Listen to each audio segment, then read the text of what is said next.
IT প্রযুক্তির যুগে জন্মগ্রহণ করেছে, এই জন্য তোমাদেরকে জেনজি বলা হয়। যে জেনজিকে এআই নলেজ থাকতে হবে, তোমাকে আইটি নলেজ তোমাকে থাকতে হবে। তোমার যদি এই নলেজগুলো যদি না থাকে, তাহলে তুমি শুধুমাত্র সার্টিফিকেট দিয়ে কিছুই করতে পারবা না। কিছুদিন আগে মাইক্রোসফট তাদের একটা আর্টিকেল আমি পড়েছি, সেখানে তারা লিখেছে তাদের 50% এমপ্লয় আছে যাদের কোনো সার্টিফিকেট নেই। তার মানে সামনের যোগ সার্টিফিকেট যোগ নয়। সামনে একটা জরিপে আসছে প্রায় 20 লক্ষ ড্রাইভার তার চাকরি হারাবে। তোমরা জানো এখন ড্রাইভার বিহীন গাড়ি বের হয়েছে, টেসলা বের হয়েছে।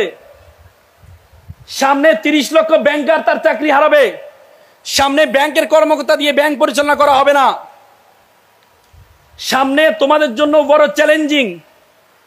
এজন্য তোমাদেরকে দক্ষতা অর্জন করতে হবে, যে কোনো দক্ষতা। যে দক্ষতা তুমি অর্জন করবা, সেই দক্ষতা তুমি সেরা হইতে হবে। তোমাকে যে দক্ষতাটা তুমি অর্জন করতে হবে, সে